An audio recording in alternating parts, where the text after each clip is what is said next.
The Orancia book, section 4, The Life and Teachings of Jesus, paper 160, Rodan of Alexandria, and this is part 2. We continue on with subchapter 3, The Lures of Maturity. The effort toward maturity necessitates work, and work requires energy. Whence the power to accomplish all this. The physical things can be taken for granted, but the Master has well said, man cannot live by bread alone. Granted the possession of a normal body and reasonably good health, we must next look for those lures which will act as stimulus to call forth man's slumbering spiritual forces. Jesus has taught us that God lives in man. Then how can we induce man to release these soul-bound powers of divinity and infinity? How shall we induce man to let go of God that he may spring forth to the refreshment of our own souls, while in transit outward, and then to serve the purpose of enlightening, uplifting, and blessing countless other souls? How best can I awaken these latent powers for good which lie dormant in your souls? One thing I am sure of: emotional excitement is not the ideal spiritual stimulus. Excitement does not augment energy, it rather exhausts the powers of both mind and body. Whence then comes the energy to do these great things? Look to your Master. Even now he is out in the hills taking in power, while we are here giving out energy. The secret of all this problem is wrapped up in spiritual communion, in worship. From the human standpoint, it is a question of combined meditation and relaxation. Meditation makes the contact of mind with spirit. Relaxation determines the capacity for spiritual receptivity. And this interchange of strength for weakness, courage for fear, the will of God for the mind of self constitutes worship. At least that is the way the philosopher views it. When these experiences are frequently repeated, they crystallize into habits, strength giving, and worshipful habits. And such habits eventually formulate themselves into a spiritual character. And such a character is finally recognized by one's fellows as a mature personality.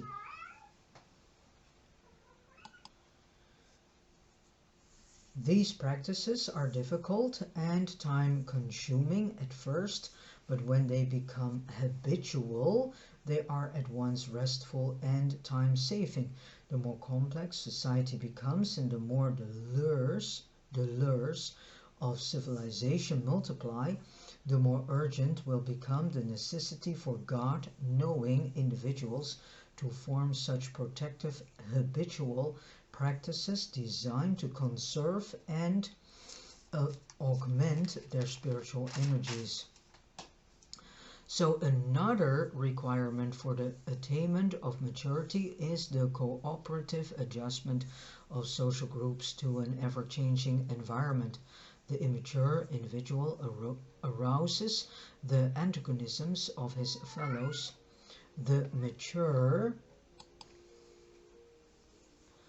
Another requirement for the attainment of maturity is the cooperative adjustment of social groups to an ever-changing environment. The immature individual arouses the antagonisms of his fellows. The mature man wins the hearty cooperation of his associates, thereby many times multiplying the fruits of his life efforts. My philosophy tells me that there are times when I must fight, if need be, for the defense of my concept of righteousness, but I doubt not that the master with a more mature type of personality would easily and gracefully gain an equal victory by his superior and winsome technique of tact and tolerance.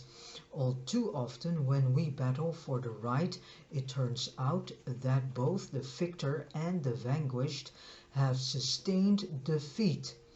I heard the master say only yesterday that the wise man, when seeking entrance through the locked door, would not destroy the door, but rather would seek for the key wherewith to unlock it.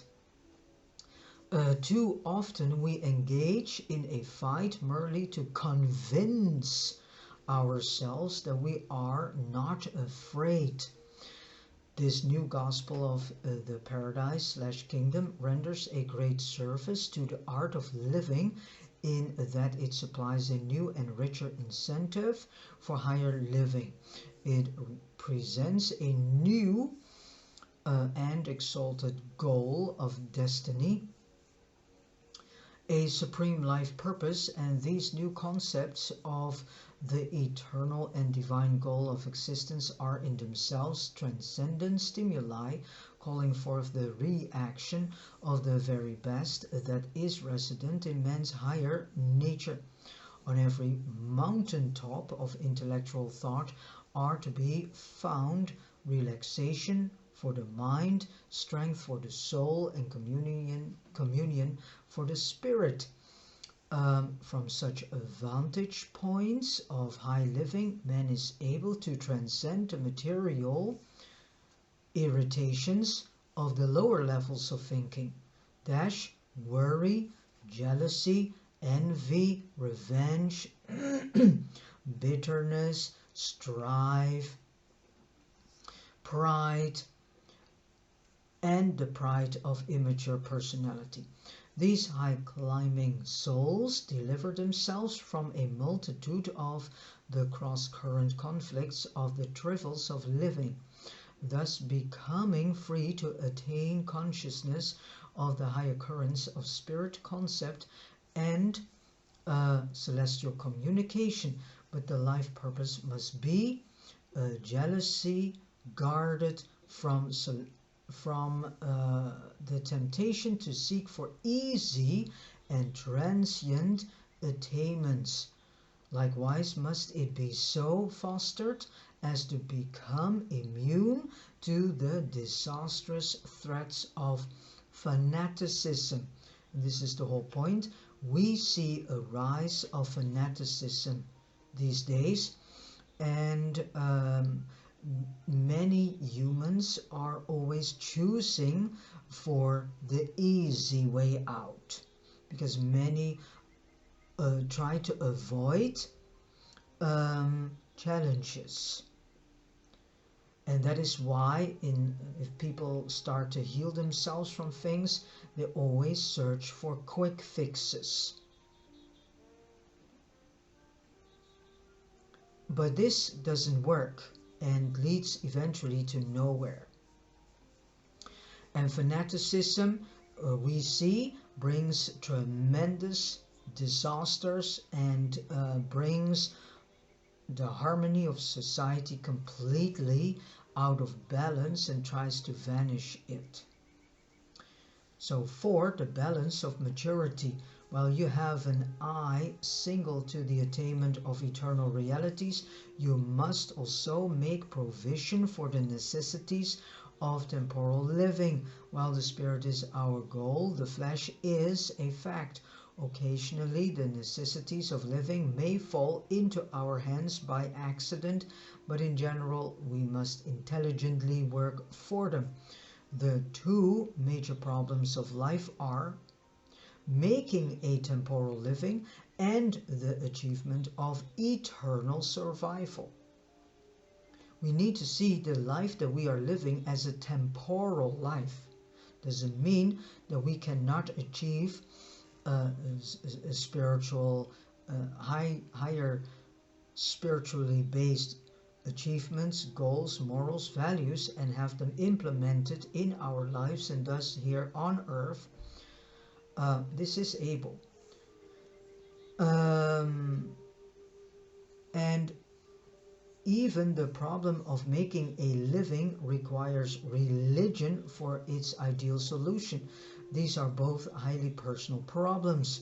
True religion, in fact, does not function apart from the individual. The essentials of the temporal life, as Rodan sees them, are 1. Good physical health, 2. Clear and clean thinking, 3. Ability and skill, 4. Wealth, the goods of life. We are allowed to have a good in life. We are allowed to have goods of life.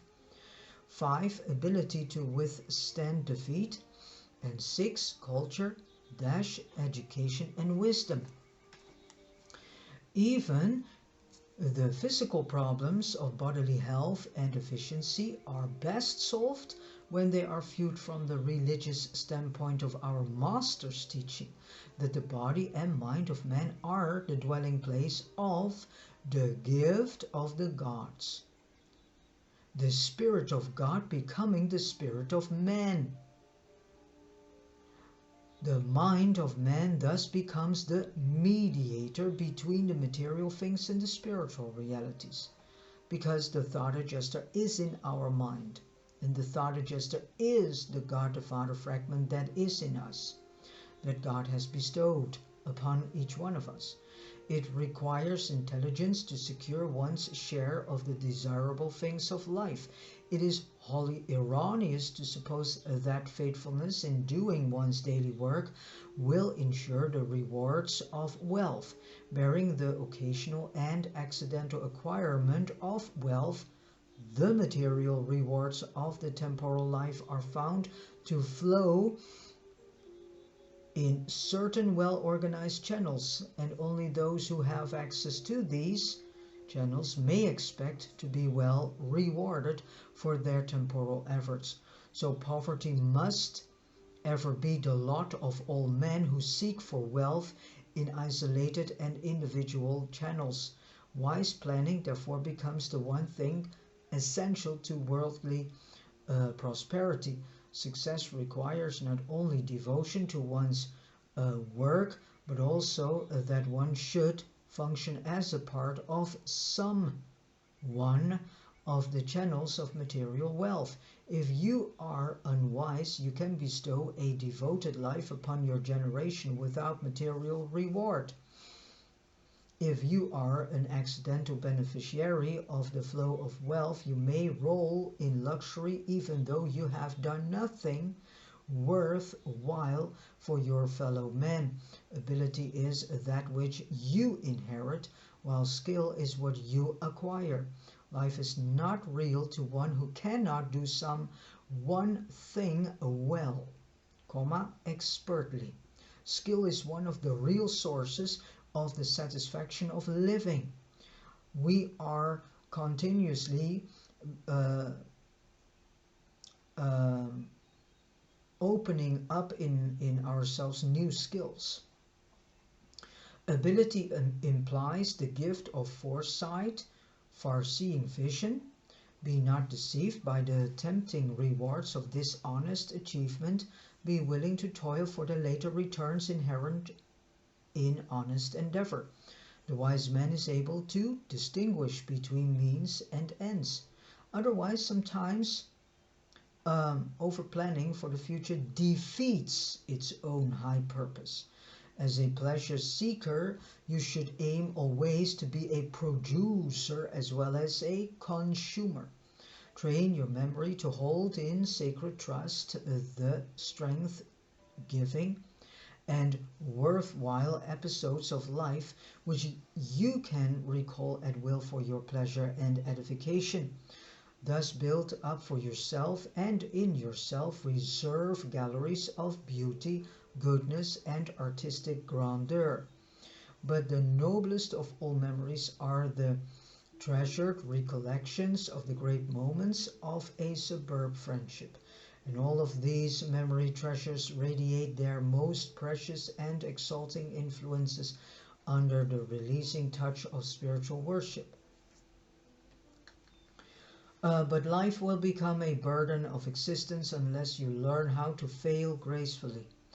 There is an art in defeat which noble souls always acquire. You must know how to lose cheerfully. You must be fearless of disappointment, knowing that disappointment is a part of your soul building and soul character building and soul developing processes. Never hesitate to admit failure. Make no attempt to hide failure under deceptive smiles and beaming optimism. There are many people, unfortunately, that do not want to fail and do their uttermost best to get things immediately in perfection done. And they cannot stand failure. They have so many problems with that. And then these people are also, most of the times, have also difficulties with disappointments. It sounds well always to claim success, but the end results are appalling. Such a technique leads directly to the creation of a world of unreality and to the inevitable crash of ultimate disillusionment.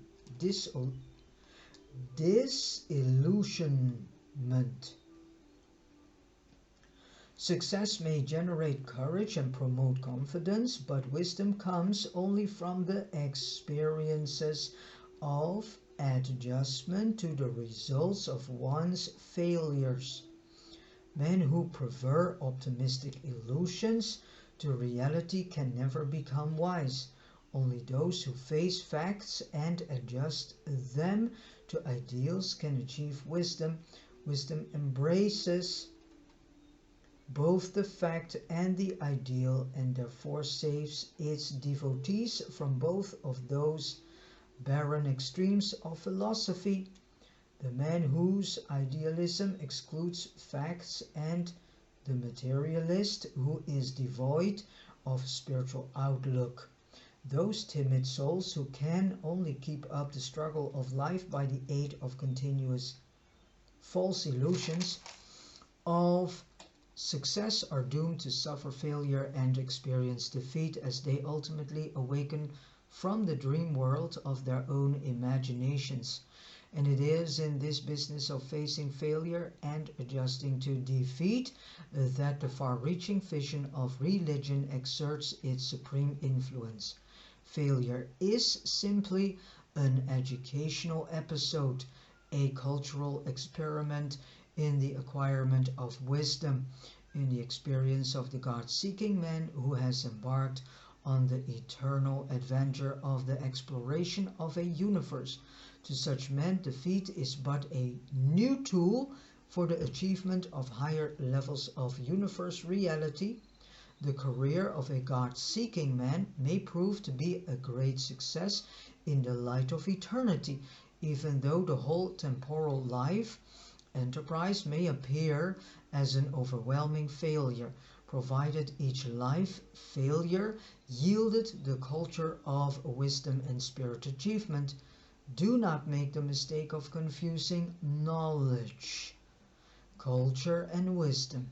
They are related in life, but they represent vastly differing spirit values. Wisdom ever dominates knowledge and always glorifies culture. And 5, the last sub-chapter of this paper is the religion of the ideal. So you have told me that your master regards genuine human religion as the individual experience with spiritual realities.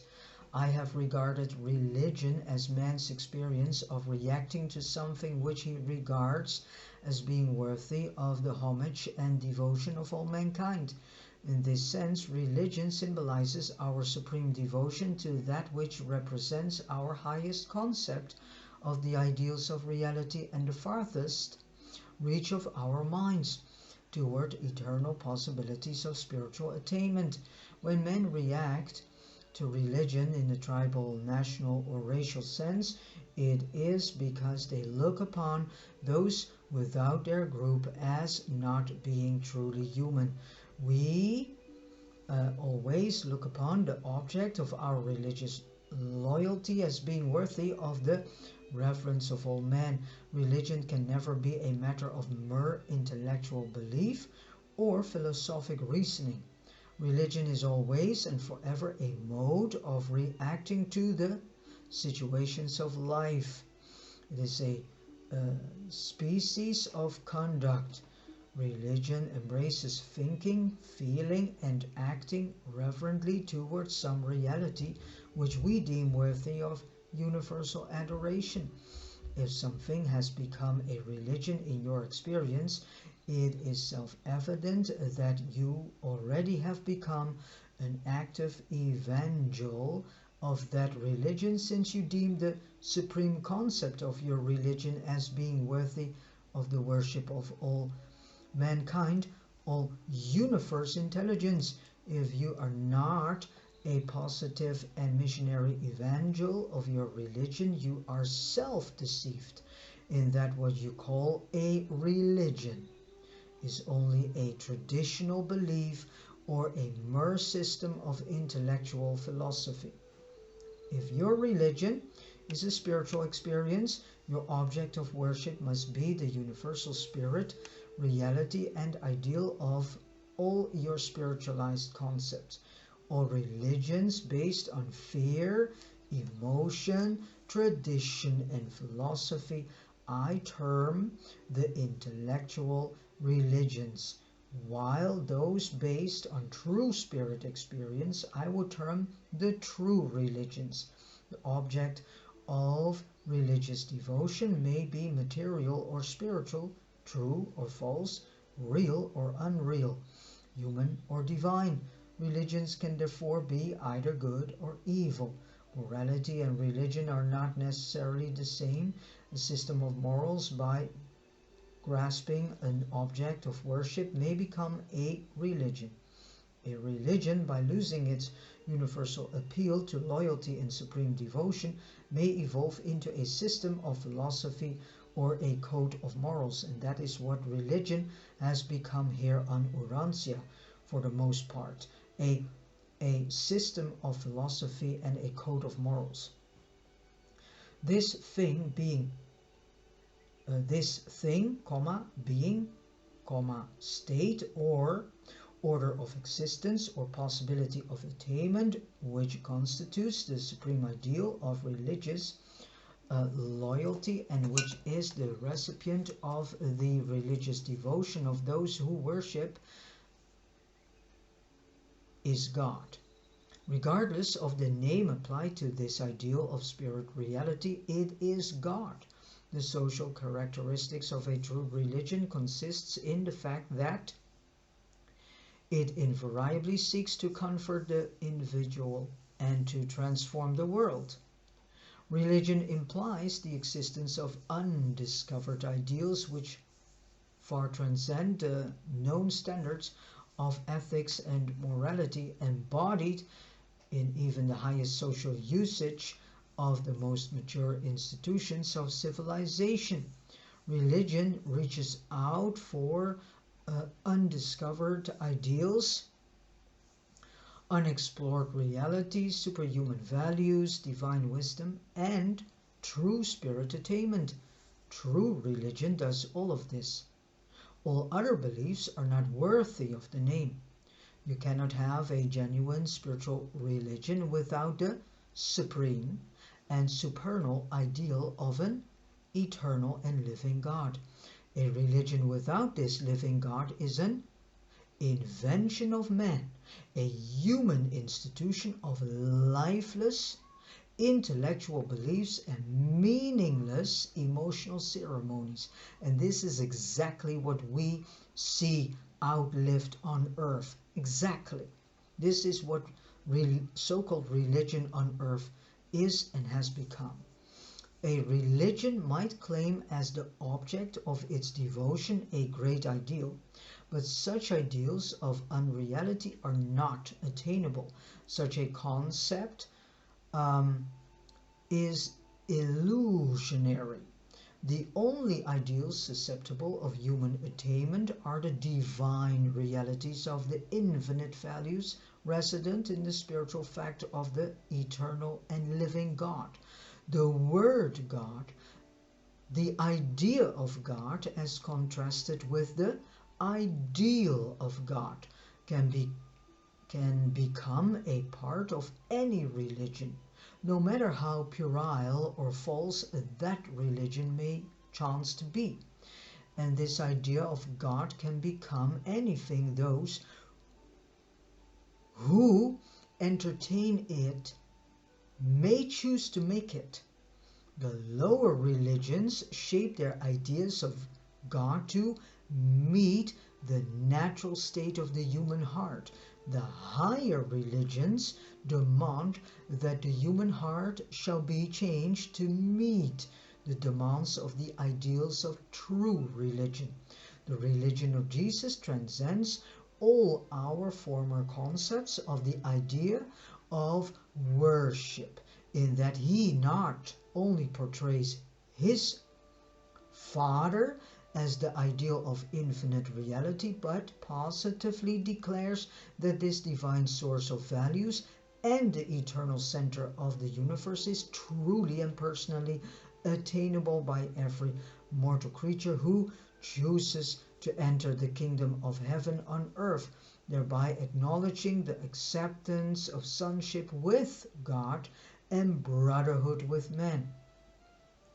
That, I submit, is the highest concept of religion the world has ever known, and I pronounce that there can never be a higher one, since this gospel embraces the infinity of realities, the divinity of values, and the eternity of universal attainments.